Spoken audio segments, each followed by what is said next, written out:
Que eu quero ler para a igreja hoje, fica no livro de Efésios, versículo 2, o capítulo 2, versículo 8. É o versículo 8 e 9, é um versículo bem curto, eu creio que muitos conhecem, mas fala muito conosco, que diz assim: porque pela graça sois salvos, por meio da fé. Isso não vem de vós, é um dom de Deus, não vem das obras, para que ninguém se glorifique, ou se vanglorie, ou se exalte. Vai ter várias traduções, mas está falando a mesma coisa. Poderia sentar aí, por favor. E o que Deus ministrou ao meu coração, eu estava com essa palavra estudando já há um tempo, e uns dias eu estava conversando com o Jorge no WhatsApp, e aí ele foi e me mandou um estudo. Ele, bonitão, olha o estudo que eu fiz. Eu falei, meu Deus.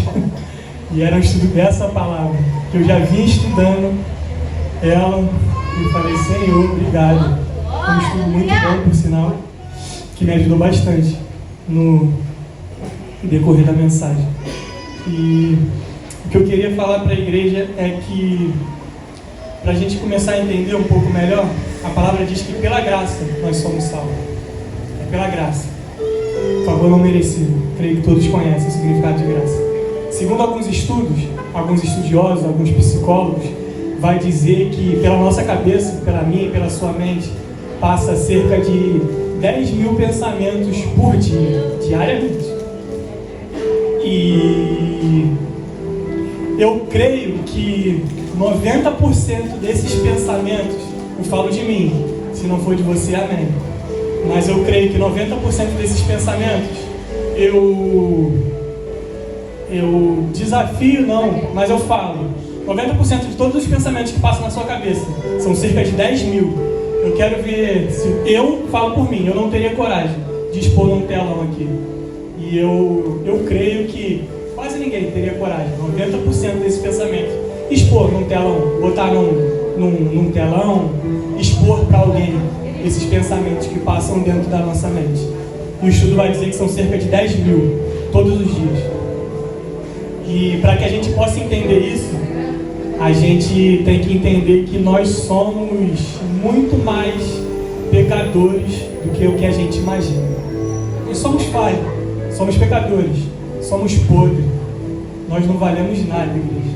Eu não merecia estar aqui em cima desse altar com esse microfone na mão, porque eu não tenho nada para dar para ninguém que está aqui. Eu não tenho nada para edificar a tua vida. Eu não tenho nada. Ninguém tem. Meu presbítero é um grande homem de Deus, mas ele não merecia estar sentado nessa cadeira. A missionária, ela não merecia estar sentada nessa cadeira. Ninguém merece. Mas a gente leu que é pela graça que você é salvo. O versículo 8 começa nos dizendo que é pela graça. E ele fala assim: porque pela graça sois salvos, por meio da fé. Isso é um dom de Deus. Não vem das obras, para que ninguém venha se vangloriar. Imagina comigo, igreja. Alguém está com o celular na mão agora? O celular na mão? Que possa fazer uma conta rápida?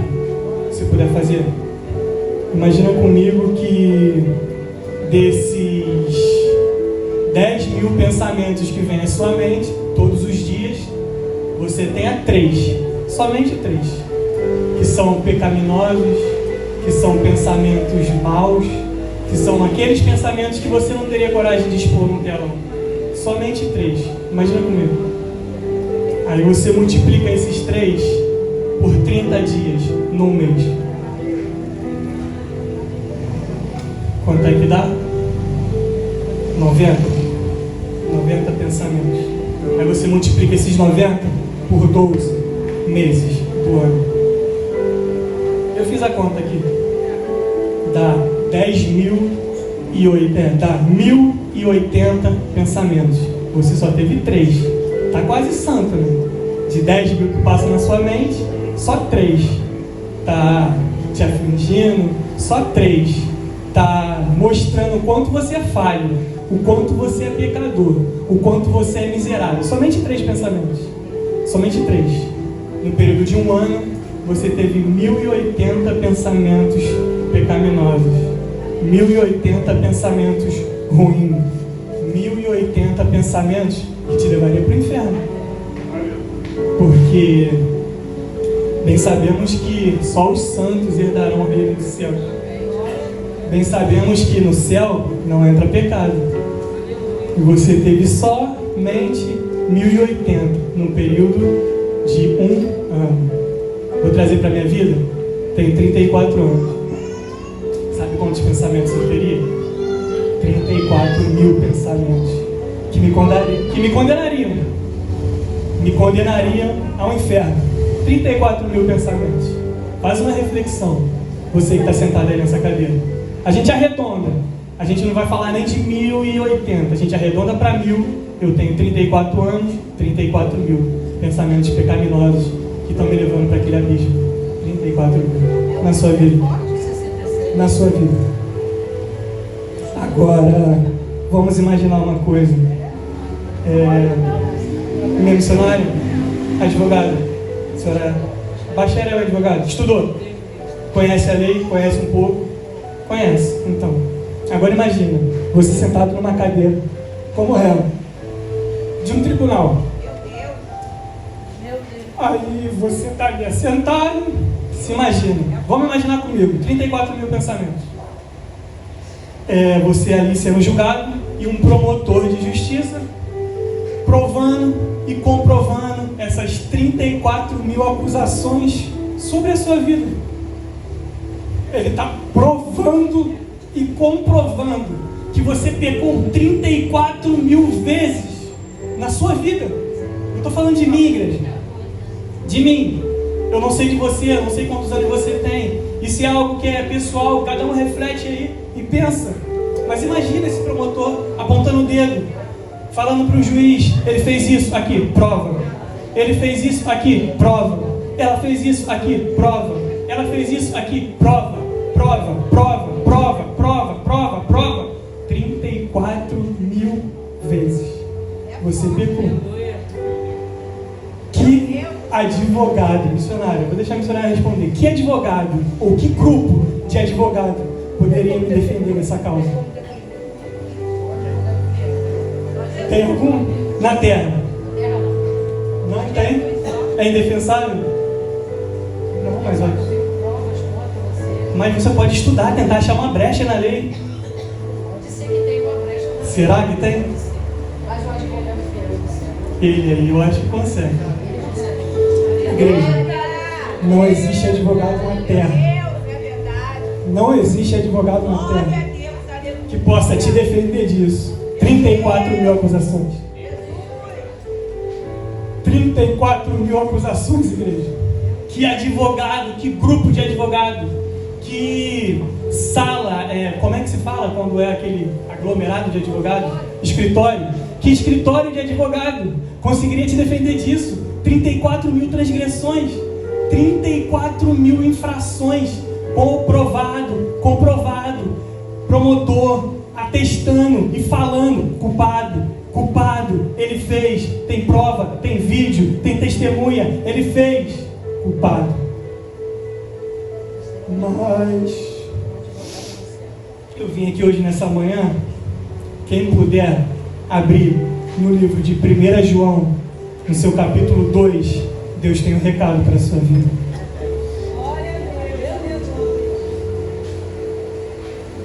Quem abriu o livro aí de 1 João, capítulo 2, 1, Deus tem um recado para mim e para a sua vida.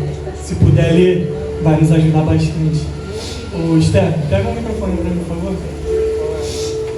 Você achou? Deixa o varão ler. Dá pro Jefferson ali ler para mim, por favor. Toma aqui, ó, pega o meu.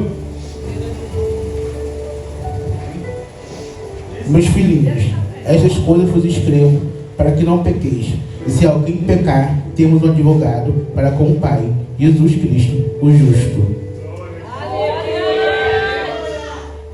Esse é o recado de Deus para a sua vida, igreja. Só Ele. Entende? Compreende isso, igreja?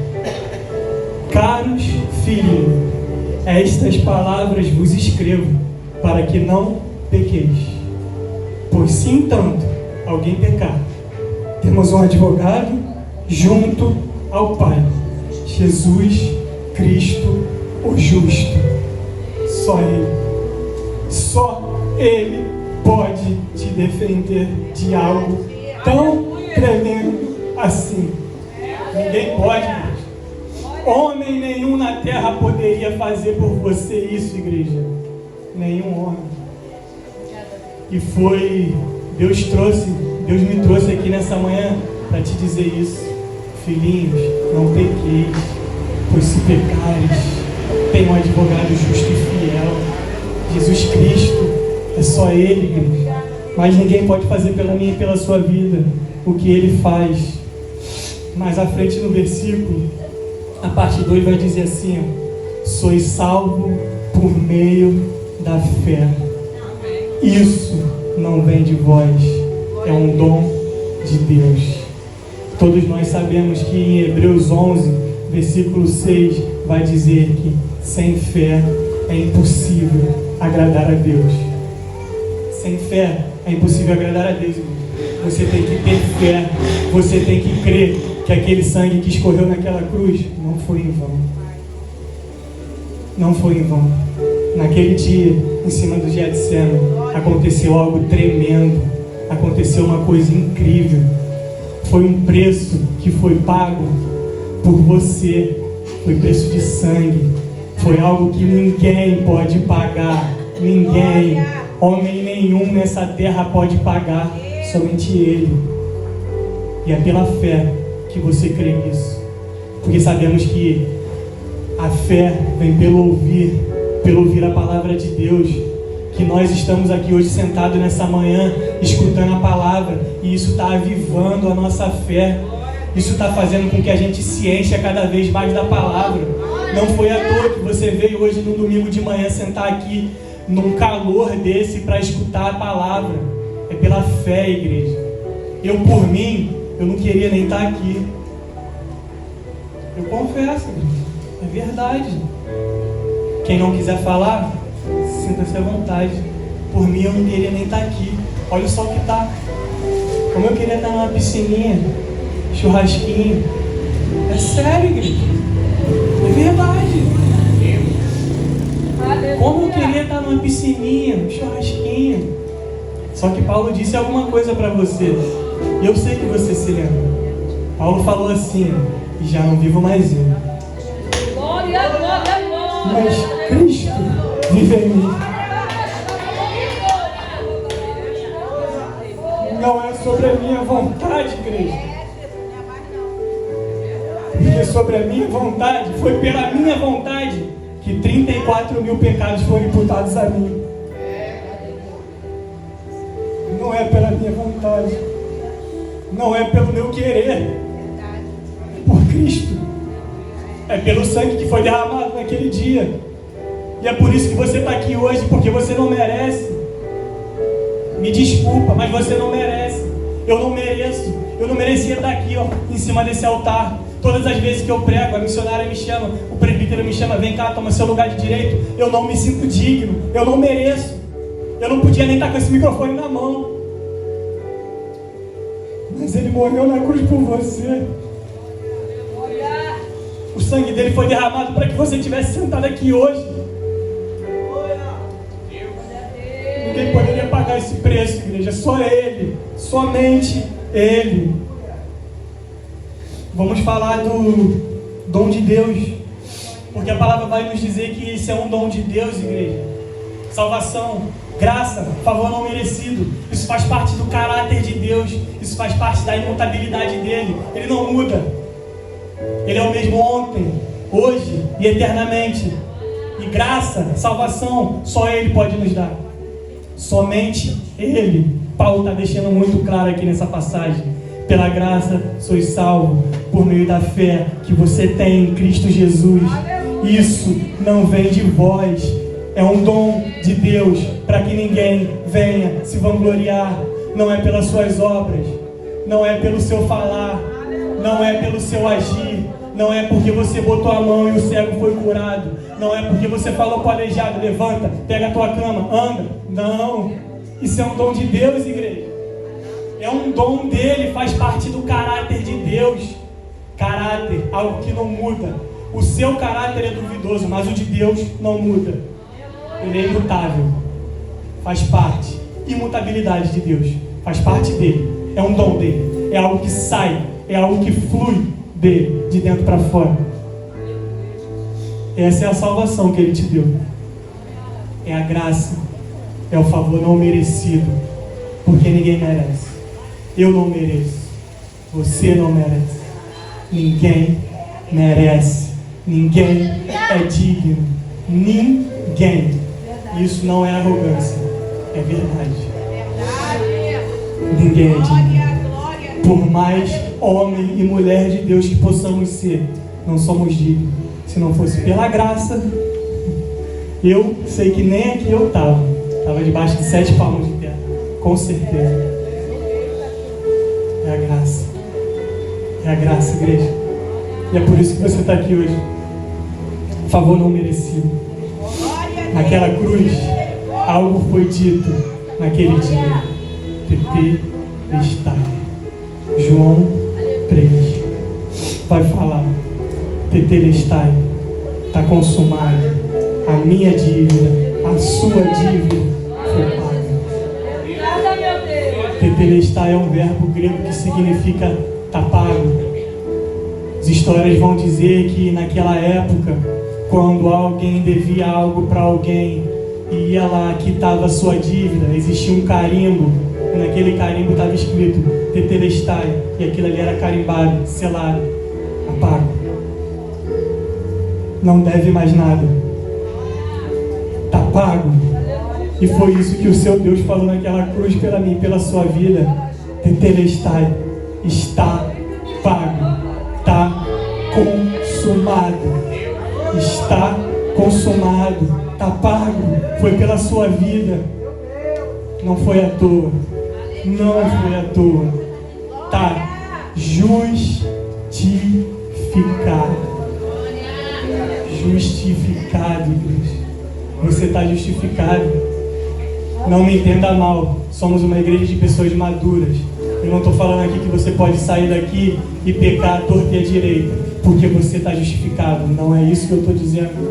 Espero que não me entendam mal. Mas o que eu estou dizendo aqui é que você não podia fazer nada. Paulo está nos dizendo que é pela graça que você é salvo. É pelo favor não merecido. É pelo aquele sangue que escorreu na cruz pela sua vida. Está pago. Você está justificado. E para que a gente possa entender um pouco melhor isso, eu peço que vocês abram a Bíblia lá no livro de 2 Coríntios. Fala assim: e tudo isso provém de Deus, que nos reconciliou consigo mesmo, por Jesus Cristo, e nos deu o ministério da reconciliação. Isso é, Deus estava em Cristo reconciliando consigo mesmo o mundo, e não lhe imputando os seus pecados, põe em nós palavras de reconciliação. Eu estava estudando, e sabe qual é o significado de imputação? Onde a palavra está dizendo que Cristo não nos imputou os nossos pecados. Imputação, acusação feita a alguém, com ou sem prova. Simplesmente isso. Imputação, acusação feita a algo ou a alguém, com ou sem prova. No meu caso, provas haviam bastante. No meu caso, pelo menos 34 mil. Isso que eu me lembro. E Cristo não te imputou esses pecados. Porque a palavra está dizendo aqui, ó, e isto é de Deus, estava em Cristo, reconciliando consigo o mundo, não lhes imputando os seus pecados por nós. E a palavra, isto é, Deus estava em Cristo, reconciliando consigo o mundo, não lhes imputando os seus pecados, e por nós, palavra de reconciliação. Contra mim, 2 Coríntios 5, 18, 19. Me perdoa. Cristo não lhe imputou os seus pecados, igreja. Deus não lhe imputou os seus pecados. Mesmo você sendo culpado. Porque você é. Eu sou. Nós todos somos culpados. Mas aí a gente fica uma pergunta. Deus não imputou o meu e o seu pecado a ti. E foi para quem? Para quem foi? Se não foi por mim, se não foi para você, para quem foi? Para onde foram esses pecados? O versículo 21 vai te responder. Aquele que não conheceu o pecado, fez pecado por nós, para que nele fossemos feitos justiça de Deus. O único que nunca pecou é Ele. Ele foi perfeito na passagem na terra. Perfeito. Perfeito. Mas naquele dia, Ele pegou todos os seus pecados, os 34 mil que existem em mim. A Juliana tem 29 anos, 29 mil que existem nela, e o seu, e socou sobre todos os seus ombros. E naquele dia Ele deu um grito e falou: Pai, está pago, tetelestai, está pago, justificado. Foi por isso que Ele morreu por você, igreja. Foi por isso que aquele sangue escorreu naquela cruz, igreja. Está pago. Você não podia, eu não posso, mas está pago. Você está justificado. Vamos entender algo de justificação, porque fala assim: a diferença entre perdoar e justificar, supondo que você deve uma quantia muito grande em dinheiro para um banco, para alguém, não sabe como pagar, não tem como pagar, não pode fazer nada. Chega alguém na sua conta e deposita. Você está devendo 10 mil reais. Chega alguém na sua conta e faz um depósito, 10 mil reais. Você vai e paga a sua dívida. E aí você está perdoado. Mas você tinha dinheiro? Vai continuar sem. Está perdoado. Agora vamos ver a justificação. Porque Cristo, Ele não somente te perdoou, Ele te justificou. Nós acabamos de ler aqui. Foi depositado na sua conta. Você pagou o que você deve. Só que Ele te deu um algo a mais, um algo além. E sabe o que é isso? Salvação. Graça. Favor não merecido. Justificação. Foi isso que Ele te deu. Ele pagou a sua dívida e te justificou. Ele fez algo a mais por você. Pago. Justificado. Justificado. Salvação. Favor não merecido. O que você não pode alcançar pelas suas mãos. Porque nada que você venha fazer, nada, entenda bem. Aqui o versículo vai dizer.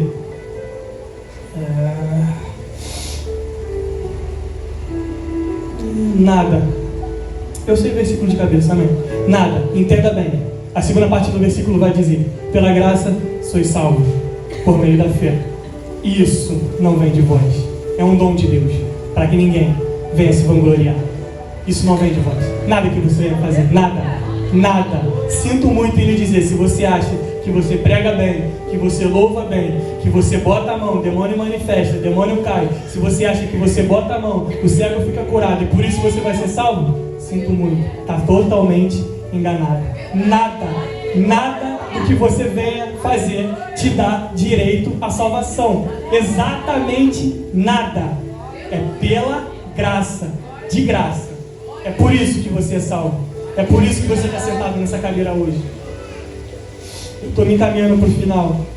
A gente aprendeu sobre perdão, sobre justificação.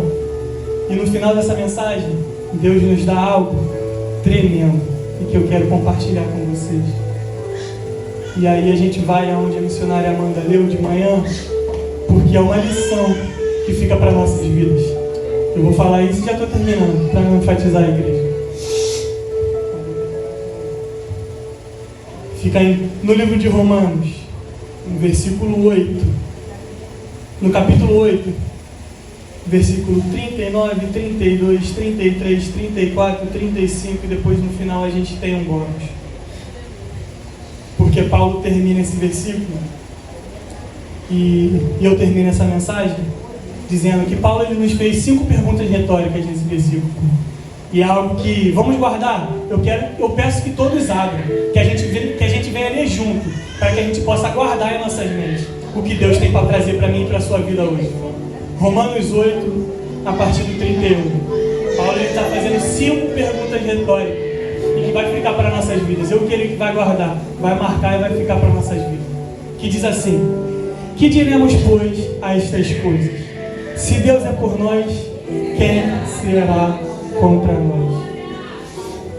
Aquele que nem mesmo o seu próprio filho poupou, antes o entregou por nós, como não nos dará também com ele todas as coisas? 5 perguntas retóricas. São perguntas que não necessitam de resposta.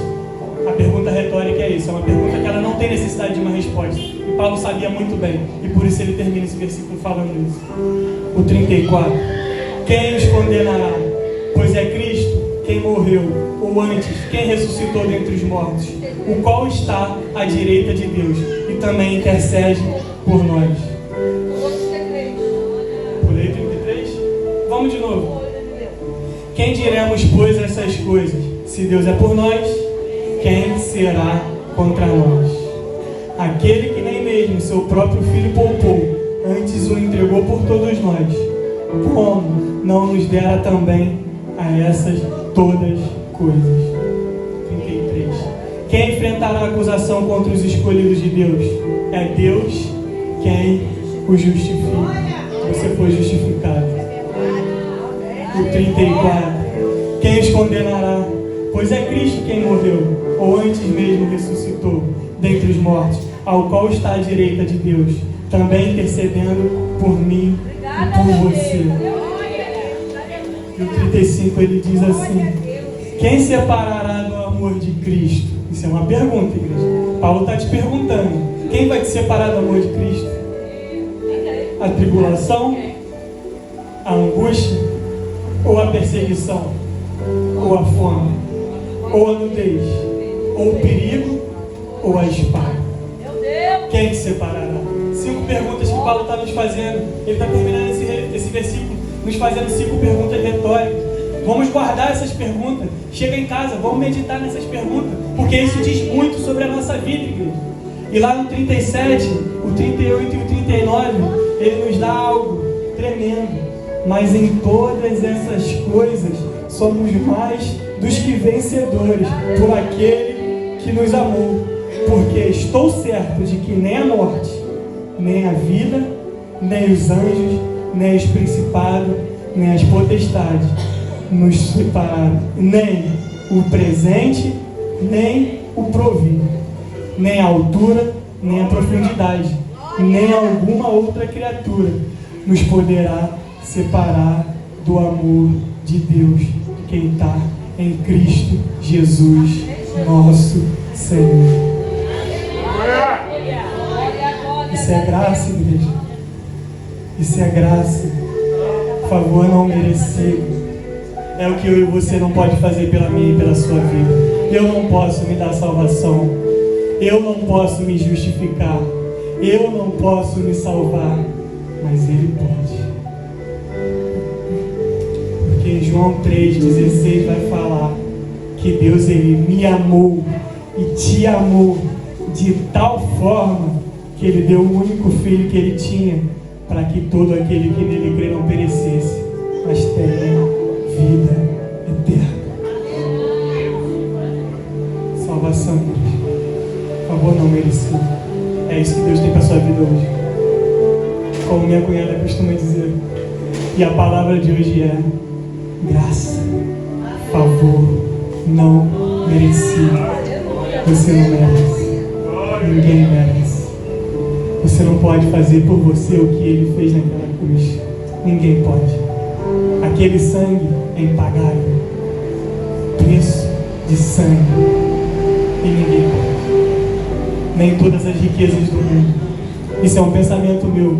E quando tu, às vezes, falando de Cristo para alguém, no carro, evangelizando, eu falo, nem todos os milionários da face da terra, se eles ajuntassem todas as riquezas que ele possui, poderia comprar o que esse sangue pagou. Não poderia. Não poderia. Dinheiro nenhum se não paga o que esse sangue pagou. E foi por você. Foi para que hoje você estivesse sentado aqui, escutando essa mensagem, escutando esse pregador chorão mais uma vez. Foi para isso. Foi por ele. Para ele.